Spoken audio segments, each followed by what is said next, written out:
있는 모든 성도님들을 주님의 이름으로 환영하고 축복합니다. 오늘은 우리가 맺어가는 열매라는 제목을 가지고 하나님의 말씀을 우리가 함께 나누길 원합니다.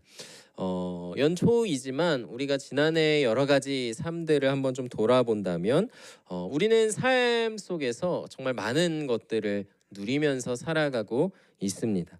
그런데 그러한 것들 중에는 우리가 그 가치를 값으로 매길 수 없는 너무나 또 귀한 것들이 들어 있겠죠. 어떤 것들이 있을까요? 우리 누리고 계신 것들 중에 이것은 내가 가치를 값으로 매길 수 없는 너무 귀한 것이다라고 생각하는 것이 있다면 어떤 것들이 좀 있으신가요? 뭐 건강도 그럴 수 있고 또 우리의 또 생명, 뭐 자연도 우리가 그럴 수 있겠죠. 또 가정, 또 배우자, 자녀들, 또 우리 뭐 손주들까지 이런 이 모든 것들 이 외에도 너무나 많은 것들의 귀한 것을 우리가 누리고 있습니다. 근데 이제 우리가 이 모든 것들을 믿음으로 고백하기에 이것들은 우리가 노력하고 우리가 힘써서 얻어내고 내가 누리고 있다라기보다는 우리가 정말 하나님에게 받아서 누리고 있는 귀한 은혜이고 선물들이다. 우리가 이렇게 다 생각을 하고 계시리라 생각을 합니다. 여러분, 그렇다면 이렇게 우리가 하나님으로부터 받고 있는 누리고 있는 이 수많은 선물, 은혜들 가운데 가장 귀한 은혜의 선물이 있다면 그것이 무엇이라고 우리가 하나를 꼽을 수 있을까요?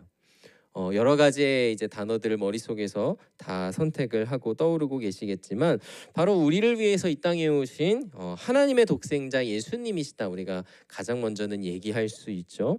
그리고 여기서 더 나아간다면 예수님으로부터 끝이 나는 것이 아니라 예수님이 이 땅에 오셔서 모든 죄인들을 위한 구속의 사역을 다 이루시고 하나님의 보좌 우편으로 다 올라가신 이후에 누구를 보내시죠? 보혜사 성령님을 우리에게 보내시죠. 그리고 이 성령님이 바로 우리가 결론적으로 궁극적으로 지금 받아 누리고 있는 가장 귀하고 중요한 하나님의 선물이다. 우리가 이렇게 생각을 할 수 있습니다. 오늘 예배 시간을 통하여서 성령님을 통해 우리가 누리고 있는 그 은혜를 다시 한번 우리가 좀 기억하고 또 그 은혜를 더욱더 누리게 되시는 귀한 예배 시간이 되기를 간절히 소망합니다. 이곳에 지금 오후 예배는 웬만한 분들은 오지 못하는 예배예요. 왜냐하면 주일 그 큰 예배, 우리 교회에서 많은 교회에서 가장 크고 중요하다는 대예배를 마치고 불과 몇 시간도 채 지나지 않아서 드린 예배다 보니까 뭐 저녁이라면 뭐 집에 들렸다가 다시 나오는 느낌이라도 있는데 이거는 그냥 연장선에 있는 느낌이다 보니까 웬만한 분들 아니고서는 왜 오후 예배까지 드려? 이러고 가실 텐데 그렇지 않고 오시는 분들은 신앙생활을 웬만한 수준으로 하고 계신 분이다 이렇게 생각을 할 수가 있습니다. 자, 근데 오늘 이야기하고자 하는 것은 무엇이냐면요. 이 자리에 이제 오랜 시간 이제 신앙생활을 해오신 분들이 굉장히 지금 많으시잖아요. 그러니까 저만 해도 30년을 신앙생활을 했는데 저보다도 훨씬 많은 시간 동안 이 신앙의 길을 걸어가고 계신 우리 믿음의 선배님들이 이 자리에 또 많으시다는 말이죠. 여러분, 근데 우리가 생각을 하면 우리가 이렇게 아무리 신앙생활을 오래 하고 오래 했음에도 또 우리가 그 많은 시간 동안 날마다 말씀대로 살아가야지 해야지 하는 그러한 것들을 날마다 다짐해도 또 그런 삶 가운데 죄를 이기면서 하나님이 기대하신다고 하는 그러한 건강한 삶을 사는 것이 쉬우십니까? 어려우십니까? 어려우시죠. 이것은 이제 막 신앙생활을 시작한 분들과 더 많은 시간 신앙생활을 한 분들에게 동일하게 나올 수 있는 대답이 어렵다라고 우리가 생각을 할 수 있는 것이죠. 사도 바울도 오늘 이제 담임 목사님 쭉 사도행전의 강의에 쭉 계속 등장하지만 사도 바울도 로마서에서 뭐라고 얘기를 하냐면 나는 공고한 사람이다. 누가 이 사망의 몸에서 나를 건져내랴라는 탄식의 말을 이 사도 바울조차 하고 있는 것을 우리가 볼 수 있는 것이죠. 이러한 사실은 우리가 신앙생활을 하면 할수록 나의 이런 연약함, 강해지지 못하는 것 같은 이러한 삶이 사라지는 것이 아니라 계속해서 더욱더 깨달아져 가게 된다라는 것입니다.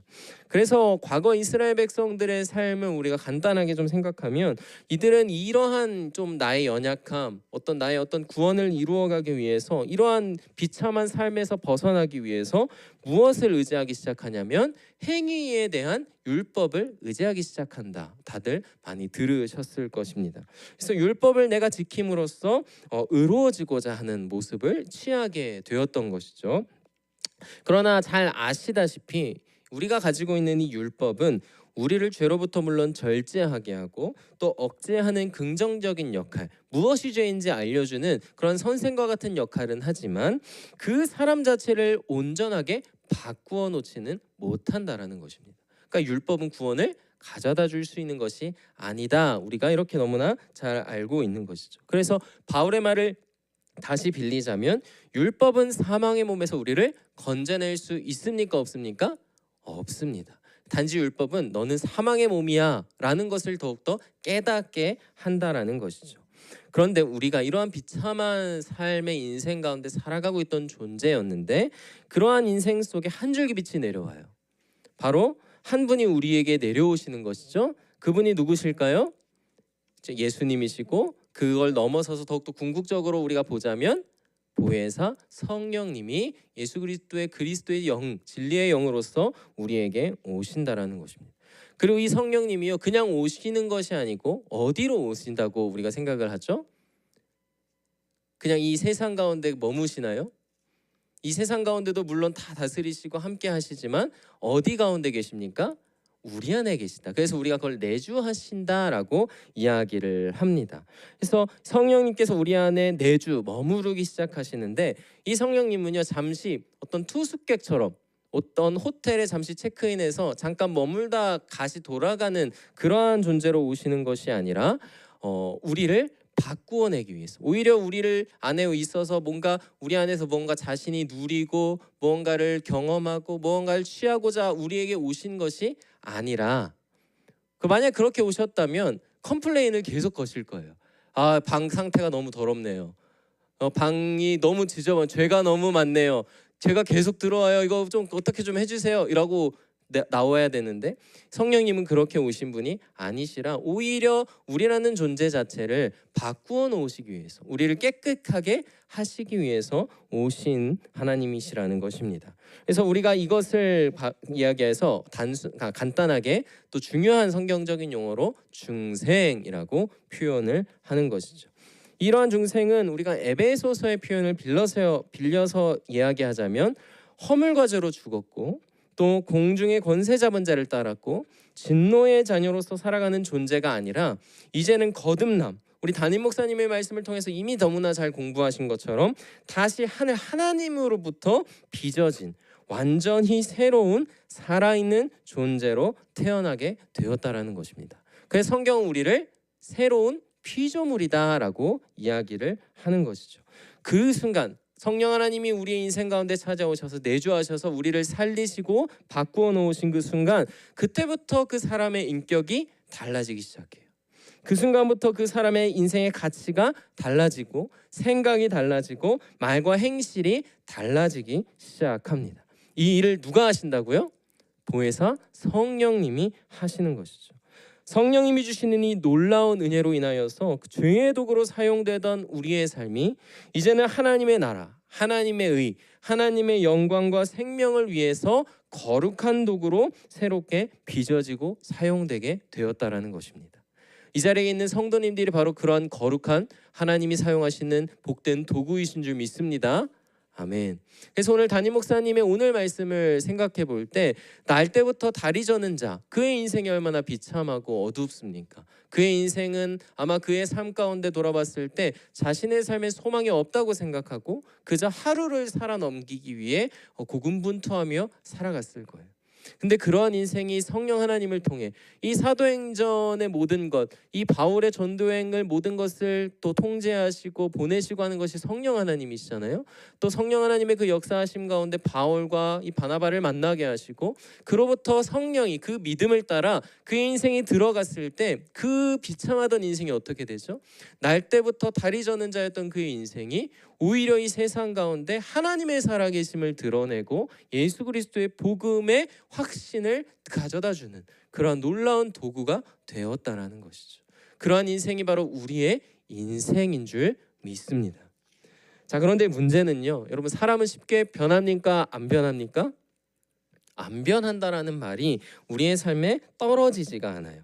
여러분, 그런데 이러한 우리의 삶의 변화는 너무나 더디고 실제로도 그러하지만 오히려 그렇기 때문에 우리가요 더욱더 누구를 의지하게 돼요? 더욱더 하나님을 의지하게 해요. 근데 만약에 우리의 삶이 한순간 완전히 변화되었다면 그 이후로 우리는 오히려 하나님을 의지하지 않게 되었을 수도 있어요. 하지만 우리가 부족하고 여전히 연약하기에 우리는 한평생 가장 중요한 하나님을 계속 의지하게 되고 겸손하게 하나님을 바라보며 살아가는 복된 존재가 되게 된다라는 것입니다. 그렇게 살아가다 보면 조금씩 더딘 것 같아도 하나하나 변화되어져 가는, 그리고 심지어 그 변화는 진실한 성령님이 주시는 변화를 우리가 이루어가게 된다라는 것이죠. 여기서 우리가 분명하게 짚고 넘어가야 할 것은 무엇이냐면요, 우리가 부족하고 더딘 것 같다라고 하니까 어떤 분들은 이렇게 오해해요. 그럼 나에 있어서의 변화가 성령님이 일으키시는 새로운 변화도 완전한 것은 아니구나라고, 완전해져 가는 거구나라고 생각을 하게 될 수 있는 거예요. 근데 우리가 그렇게 생각하면 안 되는 것이죠. 성령 하나님이 우리에게 내주하셔서 변화시켰다면 그 변화는 완전합니까? 불완전합니까? 완전해야 돼요. 근데 그 완전한 변화가 어디에 일어났냐면 우리의 속사람에 일어났다라고 성경은 이야기하고 있습니다. 그래서 우리의 속사람은 이미 완전히 거듭난, 완전히 새롭게 온전하게 태어난 존재가 된 거예요. 이건 성령님께서 일으키시는 하나님의 은혜로 이루어진 것이기 때문에 덜 되고 말고 할 게 없는 것이다. 우리가 확신을 하실 수 있어야 합니다. 그러한 성령님을 향한 자신의 믿음의 확신이 있으시기를 주님의 이름으로 축복합니다. 다만 우리의 속사람은 완전히 변화되고 거듭났지만 우리의 육이 아직 거듭난 그 속사람을 따라갈 수 없는 거예요. 우리에게는 육체의 소욕이 함께 존재하기 때문에 그 육체의 소욕이 우리를 계속해서 방해하는 것이죠. 그러니까 지난번에도 말씀드린 것처럼 어떤 외국인이 한국으로 이민을 와요. 근데 그 이민한 이제 그 사람이 와서 시민권도 따요. 한국의 국민이 되었어요. 국적 자체가. 그렇다고 해서 그 사람의 신분은 한국인이 되었지만 그의 문화가 한국 문화를 바로 따라올 수 있습니까? 없습니까? 없다라는 거예요. 그래서 우리가 이러한 삶 가운데 있다, 우리가 생각을 할 수 있는 것이죠. 우리의 시민권은 어디에 있습니까? 하늘에 있어요. 하지만 우리가 사는 곳은 아직 하나님의 나라가 아닌 이 세상 가운데 있기 때문에 우리가 그것들을 따라감에 조금 느릴 수 있다, 우리가 생각하되 가장 중요한 것은 우리가 그러한 변화를 이루어가기 시작하였다라는 축복이 있다라는 것입니다. 아멘이십니까? 아멘. 근데 이러한 것이 중요한 것이 무엇이냐면 오늘 담임 목사님도 마지막에 계속 말씀하신 거, 우리가 계속 들어야 한다, 우리가 계속 끊임없이 공부해야 한다, 말씀을 가지고 연구하고 묵상해야 한다 하는 말씀처럼 우리가 만약에 우리가 외국으로 이민을 가요. 근데 한국인들만 사는 곳에 있어요. 그럼 영어가 돼요? 안 돼요? 안 돼요. 그러니까 외국에 이민을 가도 그곳에서 영어 못하고 평생 살아가는 사람도 있다고 합니다. 그런 것처럼 우리가 중요한 것은 내가 이 땅 가운데 죄의 소욕 가운데 아직 그 본성에 놓여져 살아가도 우리가 계속해서 변화되려면 내가 의지를 가지고 하나님의 말씀대로 살아가고자 먼저는 듣고 또 그것을 실천하고자 노력하는 것이 우리의 삶에 너무나 중요하다. 근데 그것을 누가 도우시는 거예요? 성령 하나님이 끝까지 도우신다라는 것입니다. 자, 어쨌든 우리는 하나님의 은혜 안에서 이러한 성령님의 도우심을 따라 조금씩 변화되며 살아가고 있습니다. 자, 그런데 오늘 말씀을 보니까 그러한 변화에 분명한 목표가 있어요. 그 목표가 무엇이죠? 성령의 9가지 열매인 것이죠. 자, 오늘 말씀을 우리 한번 같이 보겠습니다. 오직 성령의 열매는 시작. 사랑과 희락과 화평과 오래 참음과 자비와 양성과 충성과 온유와 절제니 이 같은 것을 금지할 법이 없느니라. 아멘. 여러분 이 말씀을 보시면 여러분 성령의 열매가 몇 개로 보이세요? 9가지로 보이세요. 여러분 근데 이 말씀의 원문을 다시 보면요, 열매의 모습은 9가지로 나오는데 열매라고 하는 단어는요 복수가 아니라 단수로 쓰여져 있어요. 여러분 이것은 무엇을 의미하는 것이죠? 우리 가운데 성령의 9가지의 모든 모습이 다 나타날 수 있다라는 걸 얘기하는 거예요. 나에겐 9가지 중에 몇 가지의 열매만 있고 몇 가지는 아직 맺히지 못했어가 아니라 우리 안에는 이 열매가 맺혀서 9가지의 모든 하나님이 기뻐하시는 모습, 성령님의 은혜 가운데 나타나는 이 거룩한 모습들이 동시에 우리의 삶 가운데 이루어질 수 있다라는 것입니다. 그것을 얘기해주고 있는 거예요. 근데 이런 생각을 할 수 있죠. 그런데도 나는 이런 모습은 나에겐 좀 연약한데, 말 그대로 연약한 거예요. 마치 어떤 과일을 먹을 때도 그 과일은 똑같은 종이고 한 나무에서 따더라도 이 열매는 뭔가 더 단맛이 강할 수도 있고 이 열매는 신맛이 강할 수도 있고 그러한 차이가 좀 있을 수도 있는 것처럼 우리 각 사람에게는 개성과 성향과 자라온 환경들이 다 다르기 때문에 이 9가지의 모습들이 사람마다 어떤 사람은 이런 모습이 좀 더 강하고 뛰어나고 어떤 사람은 이 모습이 좀 더 뛰어나고 어떤 부분은 약하고 조금 더 약하고 라는 것이 없는 것이 아니다. 우리가 이런 생각을 할 수가 있습니다. 그래서 우리가 해야 될 것은 그럼 무엇이죠? 이 성령의 9가지 열매를 계속해서 누리며 키워나가는 모습이 필요한 것이죠. 근데 이 키워나가는 것도 누구의 도우심 가운데 가능한 것입니까?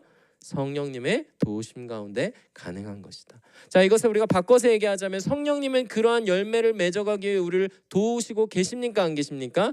계세요. 그럼 우리는 그 결과 미성령의 9가지 열매들을 계속해서 맺어갈 수 있습니까? 없습니까? 있다라는 확신. 그것은 우리의 노력과 우리의 삶에 무조건 중요한 것이지만 그것을 넘어선 성령 하나님의 도우심 가운데 우리는 그 열매를 맺어가고 누려가는 삶을 살아가고 있는 줄 믿습니다.